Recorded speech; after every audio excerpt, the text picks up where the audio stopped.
The courtroom in Greenville, a tranquil town nestled in the Tennessee foothills, buzzed softly with murmurs, the undercurrent of tension palpable. Judge Evelyn Hart adjusted her robe, her seasoned hand steady despite the unease she couldn't shake. In her 25 years of presiding over cases, she'd seen it all, or so she thought. But today, the air seemed heavier, laden with an invisible weight she couldn't quite name. "All rise," the bailiff commanded, his tone firm and resonant. The room stilled as Evelyn stood, her practiced composure firmly in place. The defendant entered, flanked by two deputies, the sound of their footsteps punctuating the hushed atmosphere. Evelyn glanced up, preparing to adopt the impartial expression that had become second nature over decades on the bench. But as her gaze landed on the man before her, her hand faltered, the pen she held slipping from her grip and clattering onto the bench. It was him.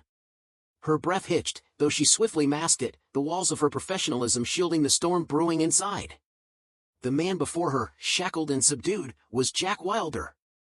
Memory surged unbidden. Jack, the boy who had shared her lunchbox in second grade, the one who climbed trees with her during endless summers, the one who stole her first kiss beneath the bleachers at a middle school football game. But that boy was gone, replaced by this man, his weathered face bearing the unmistakable scars of time and hardship.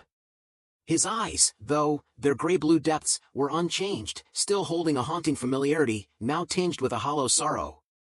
"Your Honor," the prosecutor's voice cut through her reverie, dragging her back to the present. Evelyn straightened, her fingers curling around the gavel. "Proceed," she instructed, her voice even, though her insides churned. The charges were read aloud: aggravated assault, breaking and entering, a litany of offenses that seemed impossible to reconcile with the Jack she once knew. Her stomach tightened, but her face betrayed nothing. "Not here. Not now." Jack finally lifted his head, his eyes scanning the courtroom until they found hers. Recognition flared in his gaze, his lips parting slightly, as though he might speak. But he didn't. Instead, he looked away, the moment evaporating like smoke. Evelyn forced herself to steady her breathing, willing the flood of memories to recede. She was a judge, a symbol of impartiality, of justice. Yet the prosecutor's voice, detailing the crime, blurred into background noise. All she could hear were echoes of laughter from her past, see flashes of a boy teaching her to skip stones at the lake, feel the warmth of his hand as he swore to protect her. The courtroom walls closed in. The gavel struck the bench. "Court is in recess," Evelyn announced, her voice wavering slightly as she rose, retreating to her chambers. She leaned against the door, her chest heaving, the echoes of her pounding heart filling the silence. Her mind raced, plunging into the past. Greenville in the 1970s was a simpler place, its oak-lined streets the backdrop to her childhood. Evelyn, studious and ambitious, dreamed of becoming a lawyer. Jack, reckless and daring, was her foil. Together, they were inseparable. She could still see his sunburned face, hear his infectious laugh, and feel the steadying grip of his hand during her most turbulent moments. But life had a way of pulling threads apart. By high school, Evelyn was immersed in academics while Jack gravitated toward a restless, rebellious crowd.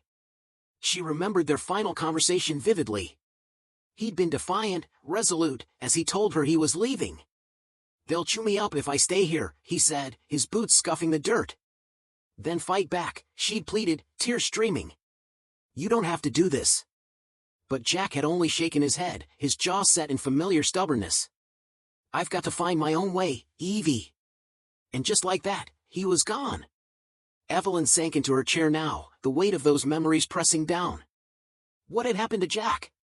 She'd heard whispers, run-ins with the law, addiction, failed relationships, but had buried those thoughts, focusing on her own path. Now, he stood accused of a crime that could shatter the remnants of his life. The boy who had once shielded her from harm was now painted as a predator. The irony cut deep. A soft knock at the door jolted her. "Judge Hart, recess is almost over," her assistant reminded. Evelyn nodded, slipping her mask of professionalism back into place. "I'll be right there." Returning to the courtroom, Evelyn caught Jack's eyes again. This time, his gaze was heavy with something unspoken, a plea, an apology, or perhaps both. Her chest tightened, but she looked away. The prosecutor resumed, outlining damning evidence, surveillance footage, witness statements, physical traces. The picture they painted was grim. Jack Wilder, it seemed, had broken into a hardware store, assaulted the owner, and fled with stolen goods. Frank Daniels, the store owner, lay in the hospital, severely injured. Surveillance footage showed Jack leaving, his hands and clothes stained with blood. The courtroom hung in silence, save for the prosecutor's methodical delivery. The defendant, Mr. Wilder, has a history of minor offenses, petty theft, public disturbances. This, however, is his most violent act to date. Evelyn's eyes flicked to Jack. He sat slumped at the defense table, his face unreadable. The boy she once knew had been full of vitality, a spark in his eyes and an easy smile ready to light up the room. He had a fierce loyalty to those he loved, always quick to stand up for them. But the man before her now seemed like a shadow of that boy, his shoulders heavy with unseen burdens and his spirit dimmed by years of hardship. The defense attorney, a wiry man with piercing eyes named Alan Griggs, rose from his chair. His voice, calm yet firm, carried across the courtroom. Your Honor, while the accusations against my client are grave, I urge this court to examine the circumstances thoroughly. My client does not deny being at the scene, but he contends he was not a perpetrator. There are critical details missing from the prosecution's narrative.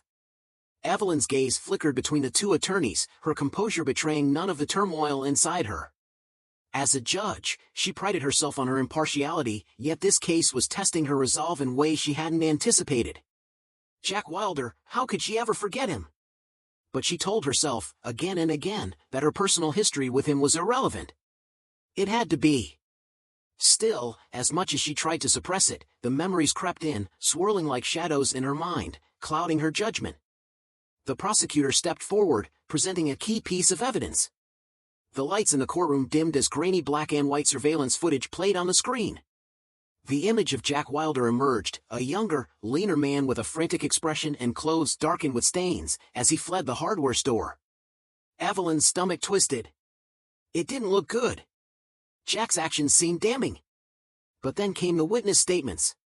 A neighbor had seen a man matching Jack's description loitering near the store earlier that evening. Another witness recounted hearing an argument between two men shortly before the store's break-in.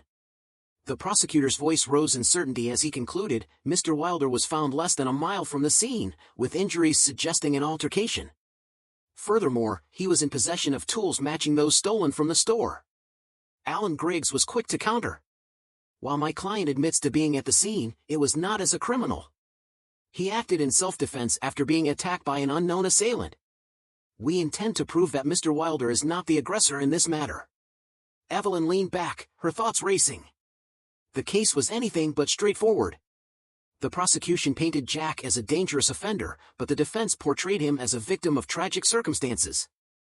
Each side presented their story with conviction, but neither provided clarity.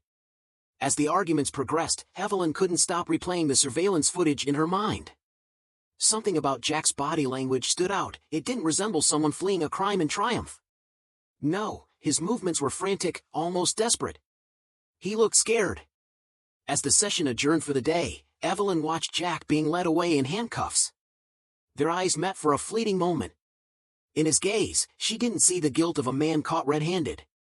She saw fear. Not the fear of retribution, but the fear of someone trapped, out of options. It was a look that stirred something deep within her, a feeling she couldn't ignore. The courtroom emptied, leaving Evelyn alone with her thoughts. She stared at the blank screen where Jack's image had been just moments ago. A nagging feeling gnawed at her. There was more to this story, something no one else was seeing. But pursuing the truth would mean risking her impartiality, crossing a line she had sworn never to cross. That night, sleep eluded her. Evelyn tossed and turned, her mind a battleground of ethics and emotions. When morning came, the weight of her decision felt almost suffocating. Should she recuse herself? It was the ethical choice, the one she'd advise anyone else in her position to take. But then, a voice deep within her whispered, if not you, then who? Who else would see the boy she remembered? The one who, despite his flaws, had goodness buried within him? As she sipped her coffee, her eyes fell on a framed photo on her mantel. It was a family portrait from the day she'd been appointed to the bench. Her father's words echoed in her mind, justice is blind, Evie. But fairness? That takes heart. She had never fully understood what he meant, until now. By the time court resumed, Evelyn had made her decision. She struck her gavel, calling the court to order. The defense surprised everyone by calling Jack to the stand. It was a bold move, defendants rarely testified. Evelyn braced herself as Jack approached, his shoulders squared but his hands trembling. He took the oath, his voice steady yet subdued.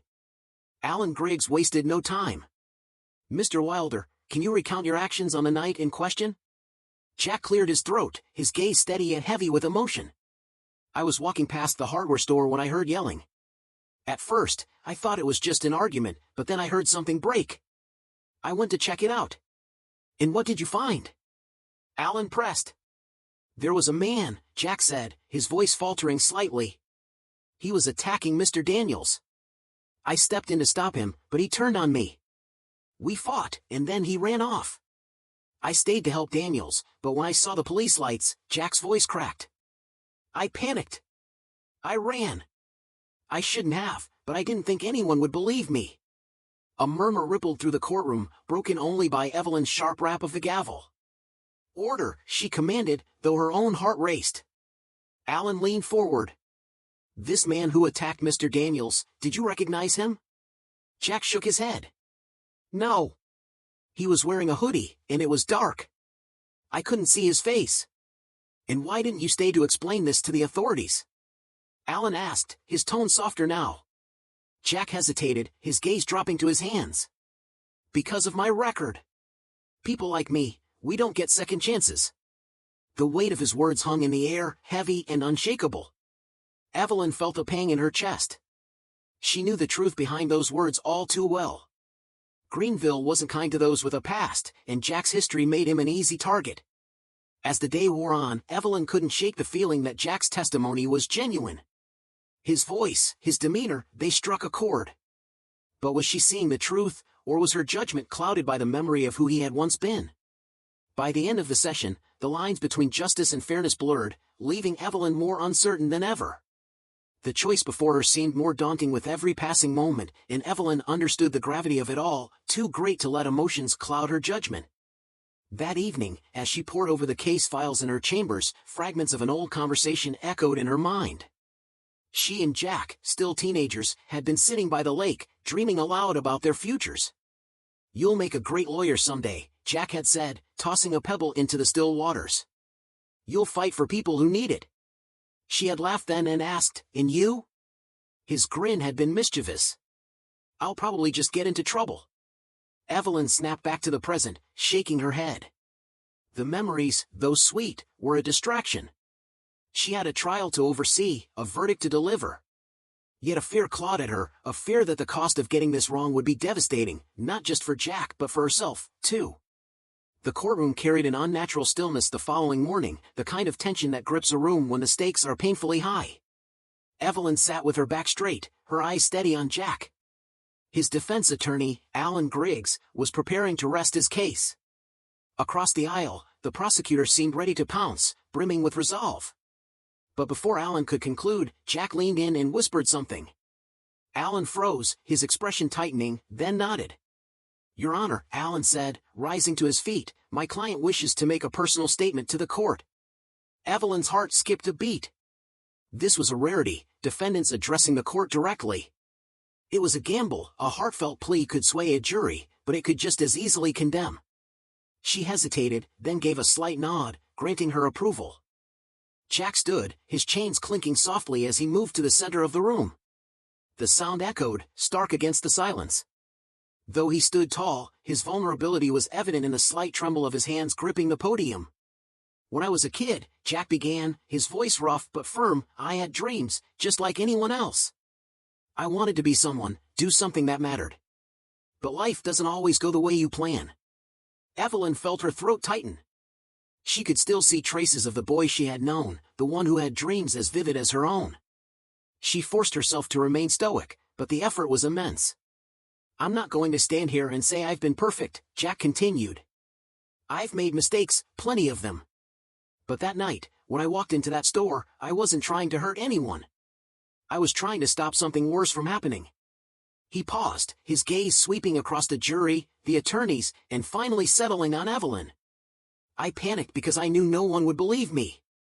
Maybe that's my fault, my past doesn't exactly paint me as the good guy. But I'm not the monster they're trying to make me out to be." His voice wavered, but he pressed on. I've lost so much in my life, my parents, my friends, and most of all, my own sense of who I am. But standing here, I'm asking you to see me for more than my mistakes. I didn't hurt Mr. Daniels. I was trying to help. Evelyn's fingers tightened around the armrests of her chair. The room seemed to shift, a palpable change in the air. Jurors exchanged glances, and the prosecutor scribbled furiously in his notes. Jack's words had struck a chord but had also exposed him to greater scrutiny. "Your Honor," Jack said, turning to face her directly. His eyes, filled with a mix of defiance and desperation, locked onto hers. "You know me, or at least, you used to. I'm not asking for favors or leniency. I'm just asking for the truth to matter." Evelyn's chest constricted, but her expression remained neutral. The weight of his plea lingered as he returned to his seat. Alan Griggs placed a reassuring hand on Jack's shoulder before announcing, "The defense rests, Your Honor." The prosecutor wasted no time in his rebuttal, tearing into Jack's credibility and dissecting his testimony with precision. Evelyn listened with the same measured focus, betraying none of the turmoil within. She couldn't afford to falter now, not when the outcome held such profound consequences.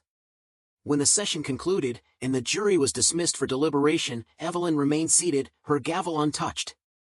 Jack's words echoed in her mind. "You know me, at least, you used to." As the courtroom emptied, she stared at the defendant's now vacant seat, a lump forming in her throat. Did she truly know him anymore? And if she did, could she trust her instincts? Or were they clouded by the boy he once was? The final day of the trial arrived, cloaked in anticipation so heavy it pressed against the walls. Evelyn sat composed at the bench, though her thoughts churned beneath her calm exterior. The jury filed in, their faces grave, and Evelyn's pulse quickened. "Has the jury reached a verdict?" she asked, her voice unwavering. The foreperson, a middle-aged woman, stood, holding a folded piece of paper. "We have, Your Honor." "Please hand it to the bailiff." Time slowed as the bailiff crossed the room. Evelyn unfolded the paper, her eyes scanning the neatly written words. Relief flickered briefly in her chest before the enormity of what she had to declare weighed her down again. "In the case of the state of Tennessee versus Jack Wilder," she said, her voice clear, "the jury finds the defendant not guilty." The room erupted, gasps, murmurs, the faint sound of someone crying. Jack's shoulders sagged, his relief evident, though Evelyn could see the lingering weight in his eyes. For him, this was just one battle in a much larger war to reclaim his life. "Order," she called, her gavel striking sharply. As the noise subsided, she addressed the court. "The defendant is free to go. Court is adjourned." Jack turned to Alan Griggs, who offered him a firm handshake, but Jack's gaze quickly sought Evelyn. She remained seated, her heart pounding as he approached. The courtroom was nearly empty now, leaving just the two of them. "Thank you," Jack said softly, his voice laced with emotion. Evelyn hesitated. "I didn't make the decision, Jack. The jury did." He nodded, a faint smile tugging at the corner of his lips. "Still, thank you." They stood in silence for a moment, the weight of shared history palpable. Evelyn wanted to say so much, to ask about his plans, his future. Would he find peace now? The words wouldn't come. "I hope this is a turning point for you," she said finally, her voice firm but kind. "Don't waste it." Jack's expression turned serious. "I won't." As he walked away, Evelyn watched him, a mix of relief and sorrow washing over her. She had upheld the law, remained impartial, but the personal cost was heavier than she had imagined. Later, in the stillness of her chambers, Evelyn reflected on the case. Jack's story wasn't unique, not in a system that often judged people more for their past than their potential. But today had been a small victory, not just for him, but for the belief that redemption was possible. She picked up a photo of her father from her desk, his words ringing in her ears. "Justice is blind, but fairness takes heart." A faint smile crossed her lips. Jack couldn't change his past, but perhaps this verdict had granted him the chance to write a better future.